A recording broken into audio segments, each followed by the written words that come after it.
Hey guys, what's up? It's me, Austin here, and today I will be reacting to Hermitcraft 8, Episode 20, Giant Lava Farm. This video is by Mumbo Jumbo, and I think it's safe to assume in this episode he's going to build a giant lava farm. However, Mumbo Jumbo's videos are also very entertaining, so if you do like this video, please go show him some support. He definitely deserves all the support he gets. Also, only a small percentage of people who watch my videos are actually subscribed. If you like my videos, please subscribe. It's free. You can always unsubscribe later if you want to. Enjoy the video. It's time to build some farms. You know, we've been doing far too much of this fancy-pantsy, artsy building stuff. I've been doing block pallets. Me! Block pallets! What's come over me? I'll be installing the replay mod soon. I'll be visiting little old towns in England. You know, I'll be buying art books. Seriously, Scar has a bunch of art books, and occasionally when I'm talking to him about builds, I'll hear him go off and shuffle around in his bookshelf, and then he'll come back and send me pictures from a book for his Minecraft build. But, there's levels to this, isn't there? So today, it's time to go back to my roots.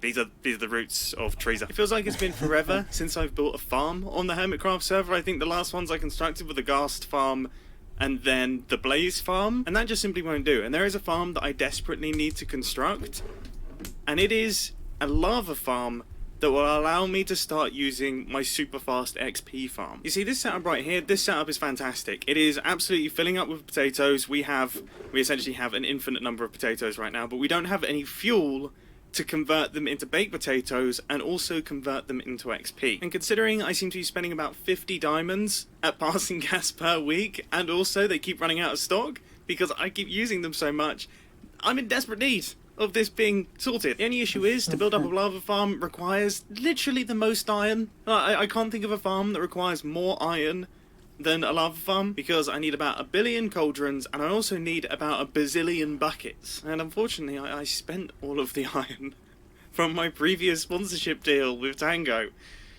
So, I mean, we might have to meet up with him again. I mean, I don't know what to do. He's placed some signs. Hopefully he likes my idea of the banners, but I do need a lot of iron, like an awful lot of iron. Is 5 banners going to be enough? I don't know. I guess there's only one way to find out. Mumbo!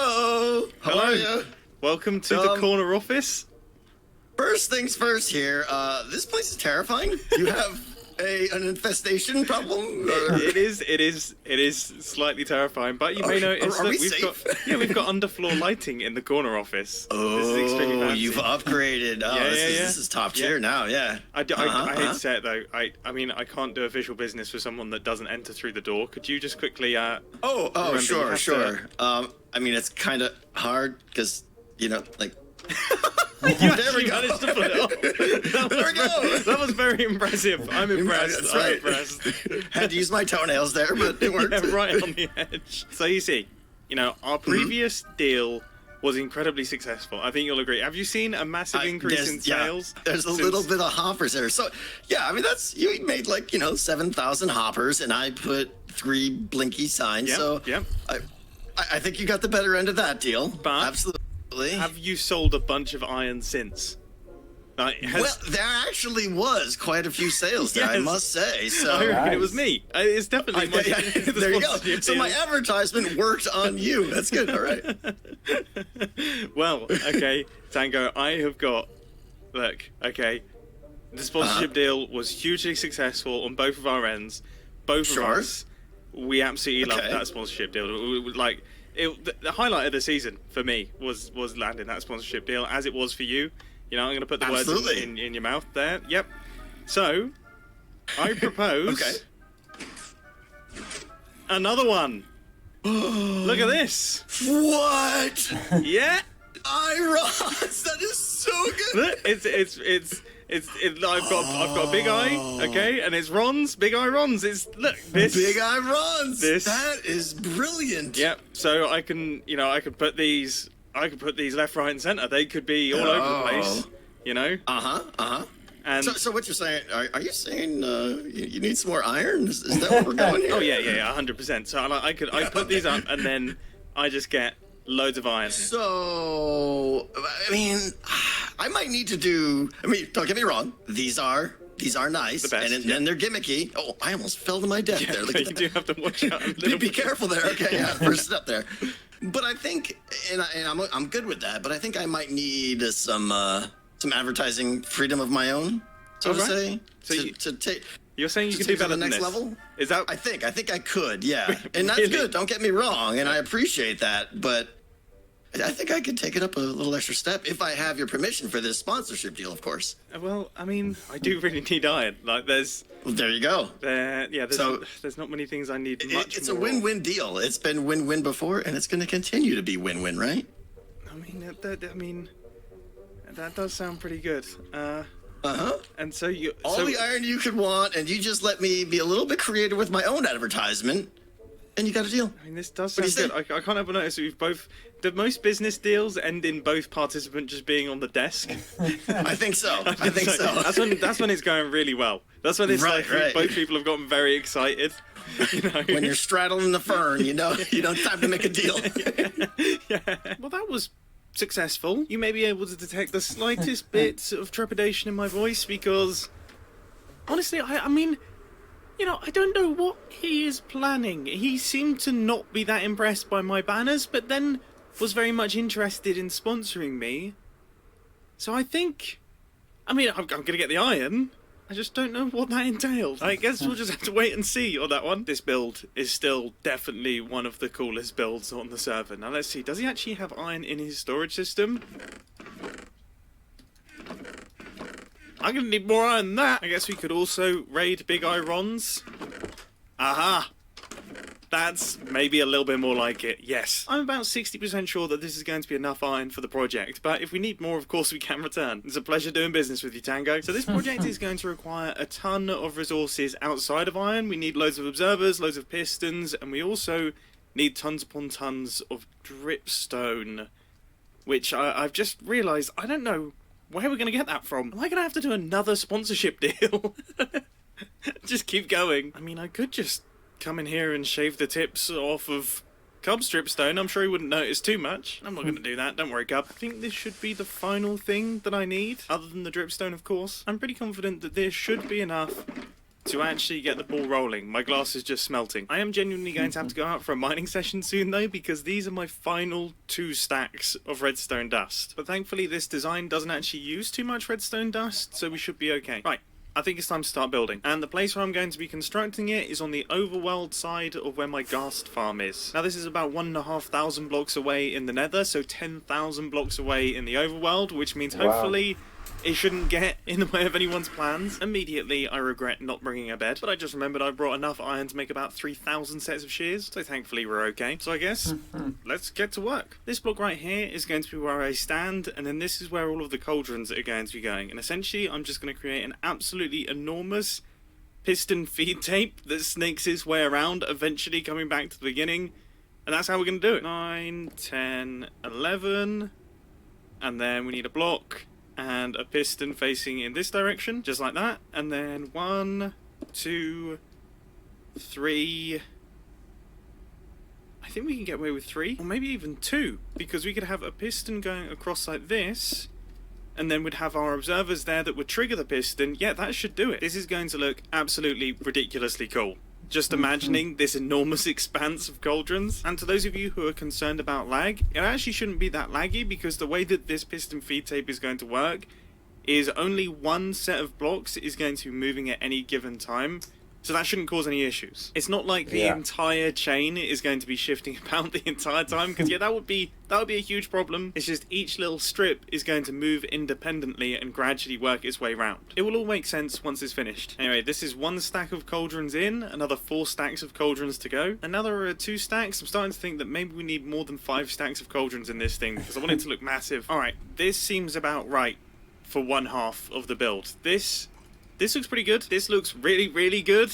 Yes, this is cool. I tell you, I've missed working on industrial projects. Block pallets.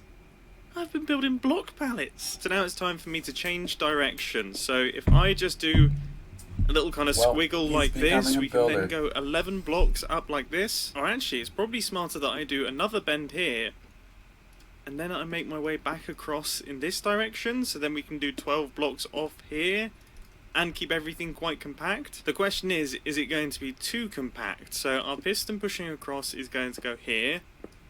That's absolutely fine because the observers are going to go next to it here. And then the piston that's pushing the blocks upwards is going to go here. So the observers for that one are going to go there. The observers for this one are going to go here. They also shouldn't. They shouldn't affect one. They won't affect one another. No, because this one goes out like this and then across like that. And this one goes out like this and across like that. No, that's fine. I cannot wait to watch this thing working. It is just going to be fantastic. Okay, most of the second half is now all in place. I think it's around about 10 stacks of cauldrons. Now I just need to do the little awkward connection back up to the beginning. And amazingly, I managed to have the perfect number of pistons to build this whole thing. That is crazy. This is looking epic. It is looking ridiculously good. I've lost it. Where is it? There it is. I got scared. Why did I get scared there? It's not like I'm going to lose it forever. There was bound to be something that I would forget. Flashbacks to the Wither Farm from season 7. The Wither Skeleton Farm. Slime. How did I forget slime? We really need to sort out the lag problem in Botum because this just keeps happening. So first port of call before I start getting all of the redstone in place for this build is I need to add the off switch. And to be honest with you, I actually think that is probably it. That's probably all I need to do. As far as off switches are concerned, that's pretty simple. So when I stand in place, ready to harvest lava buckets, it activates the piston feed tape, it pushes the first block across, and then this observer is being held in place, meaning the chain can continue. And then as soon as I stand off the pressure plate, this observer has been moved, which means that the cycle will continue, it will get to this point, and then it won't push any further. Nice and easy. So now it's just a case of getting all of the observers in, which, this could be one of those ones that's really frustrating. Is there like a pixel? Yeah. Okay, I have to do a very precise right click, but there is a way that I can do this without placing in scaffolding blocks. Just that top corner. Oh, this is going to annoy me. Is this going to be a problem? It seems like it's rained. This cauldron is just inside the river. It's rained and it has filled up. I'm hoping as long as they're covered with lava, that shouldn't be an issue. It better not be an issue. As I'm making my way through this, I am gradually getting faster, and this whole section is way quicker now that we have blocks to actually place the observers off of. And with a little bit of planning ahead and placing some observers in advance, it makes the build process considerably quicker. Here we go. These are the final 2 observers. Our piston feed tape is now fully all done. And now for the moment that I've been waiting for pretty much since I started building it. Here it goes. There goes our pulse. And I have fallen down, but that actually makes it easier to follow. So the pulse is making its way round. It's gradually going through. Is it going to go right the way to the end? It did. There we go. The system is working. And obviously if I had stayed on this pressure plate right here, that would have continued going and this piston feed tape would just keep on running. So, part 1 of the build has been constructed. Now I have to run back to Botum because Grian urgently needs me. It's probably some super important CEO stuff. Alright, so what we've got here is the Botum Incorporated hourglasses of flex. Okay. So, however many diamonds you've got, you put it in the hourglass, and then you can see how rich everyone is in Botum and how well Botum is doing in general. And as CEO, that's kind of like, that's proper important for you. Yeah, this is important for me to look at. Is there... the space underneath... Wait. Is that you on the end? That's me on the... Yeah, this one's me. My glass is actually pretty full under there. And then, actually, do you know what Pearl's done really well as well? Pearl's is pretty good. Impulses isn't too bad. Scar's got nothing. But then, like, there's me. I was looking at Impulse, and I was like, well, at least I'm gonna have more diamonds than Impulse. And then you just look at the bottom, right? Okay. Yeah, well, no, everyone's doing pretty well. So, do you want to add your diamonds to the old pile here? You can just pop in. Sweet. Oh, nailed it. Oh, successful. What are you doing? What are you talking about? That was first time. Right, how many diamonds have you got? Well, 24. I mean, I have some. I'm just going to put them... Mine's going to defy gravity. Yeah. Why are you stuck to the top? Hey, I got those sticky diamonds. Oh, and you're making it hollow as well? Of course! Oh no, I've run out. wait, hang on. I have some like low budget diamond blocks as well. I've run out of those as well. You Let's just No. let's just cover that. Is that not good enough? Wow. Wow. It looks way worse from down here than it did up there, I'll be honest with you. Every day I question making you CEO. The general consensus from everyone is that we need to get the shopping district upgraded. So is this all going to be shopping district? I mean, I should know this stuff, but I'm just testing. Well, no, actually, no. You're just testing me? Yeah, I know this stuff. Sorry, I know this stuff. I'm just asking you, feeble employee, to clarify to the CEO, the guy who knows obviously everything that's going on with the business and everything. Of course, what's happening in this business, Yeah. So basically everything is going to be the shopping district except like this patch here. We're going to build a giant whale, like a big statue of a whale. I agree. We're gonna build a little tat signal over there. So it'd be like kind of a hybrid modern art thing and some shops as well. Yeah, that was the plan all along. Yep, you've passed with flying colours. You knew that already. Yeah, especially the whale. I knew all about the whale. I planned out the whale. Okay, good. Yeah. Is the whale actually happening? If you can't figure that out, Mumbo, I'm not going to answer. Just another quick test. Just to confirm. I feel like we have to build a whale now. Yeah, we might have to. I've just signed it off. Half the budget's gone. We've spent half the budget on the company car scheme, and now the rest is going on a whale. Congratulations, employee. The test has been passed. Well, that was embarrassing. And I've just logged back onto the server. Grian's loaded up his diamonds. Now it's even more embarrassing. What? How does he always make so many diamonds every single season? It's about to get even worse. I put all of my diamonds into that hourglass there. I guess I'm going to have to wait to react to his next now I episode need them. then. I need them to buy stuff. So I'm going to actually have to remove things from my hourglass. I thought Harmless Harvest was doing really well. At least it's better than Oh Dear. This will hopefully be the last time I have to visit this place, even if it is incredibly satisfying. So here's the thing. Okay, Cubfan doesn't actually have a pointed dripstone store, but he does have a pretty large quantity of pointed dripstone. An incredibly large quantity of pointed dripstone, in fact. So I think I'm going to make a purchase from Mumbo for dripstone, and I would say 30 diamonds for 10 stacks. That's a pretty good deal. However, if Cubfan thinks I should pay more for this pointed dripstone, then, I mean, name the price because I need them. I am also open to sponsorships. In fact, I actively encourage them. Should I be concerned that these are dripping water? Are they going to fill up the cauldrons, which would mean I'd have to replace all of the cauldrons? Because if that's the case, I'll be very upset. I have my random tick speed set to like 1 trillion on this world, and it currently doesn't seem to be an issue, so I think we're safe. So I will continue to put in our strips of dripstone. I'm not going to bother wrapping the lava around on these sections, because there's only 2 cauldrons, and honestly, and very vainly, I think the strips will look cooler. I hate to say that that's the reason why I'm doing it this way, but I just think it will look better, and I wholeheartedly stand by my decision. This is looking epic. Just the final few dripstone tips now, and that is that. There we go. It's like a strange, spiky server.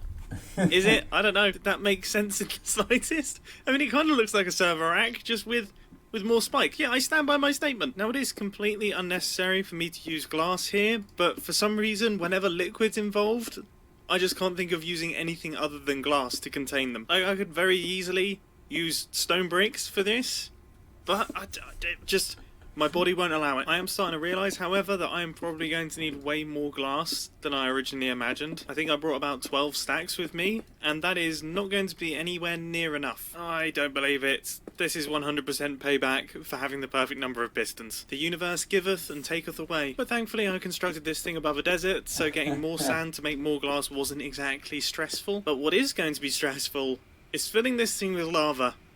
This could potentially go badly. I immediately almost fell in, so that is definitely not a good start to this. But so far it seems to be going well. Yeah, this seems to be okay. I can live with this. I am a bit concerned about the fact that I've cleared out an entire lava pool with this, and that has done 3 strips, and it's not exactly a fast process either. And just so you know, I've done a little bit of research into these dripstone tips right here. They will only drip lava into cauldrons if a source block of lava is above them. If the lava is flowing, like this, they don't drip. They do not fill up the cauldrons, which is disappointing, because I now need to get 640 individual lava buckets into this system. It feels like there should be a faster way of doing this, but there really isn't. Okay, I actually think there is. I've bulked up on all of the buckets. They're here. That is all the buckets that I need. And then all of these shulker boxes should store all of that lava. Now I'm hoping if I just hold down the right click button, I should be able to just start clearing out the space. This is cool. This is actually really cool. Oh, not so cool. Not so cool. Not so cool. Those gas noises don't sound so cool either. And I tell you what else isn't cool. My inventory right now. This is probably the least cool my inventory's ever been. Do you get it?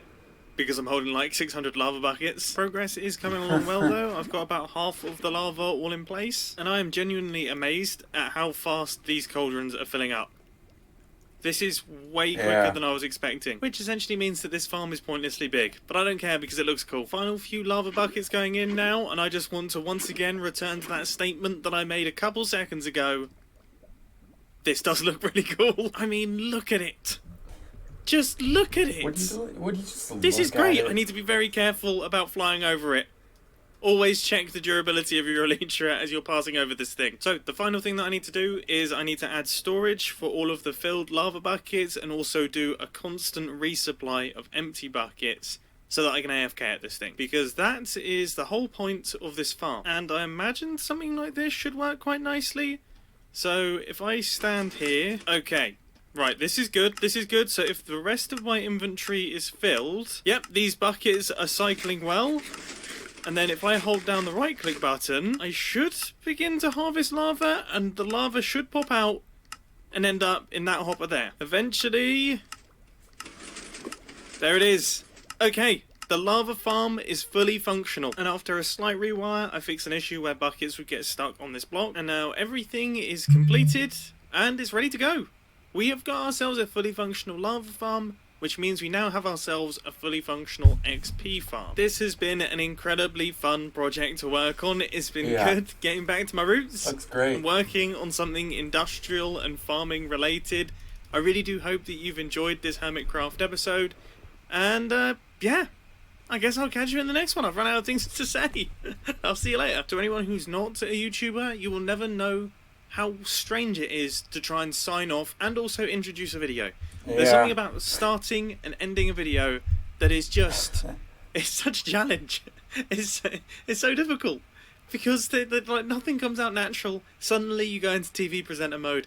It's a weird thing. Alright, I'm just going to go, bye. Man, that was a really good episode. He,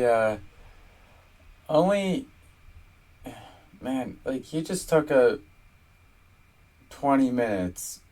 he just took a 20-minute episode to essentially do one project, but it was still entertaining as it is, you know. I feel like Mumbo Jumbo is one of those few people that can actually pull that kind of thing off, you know. But yeah, if you like this video, please hit the like button, please subscribe, and I will see you in the next video. See you later, guys.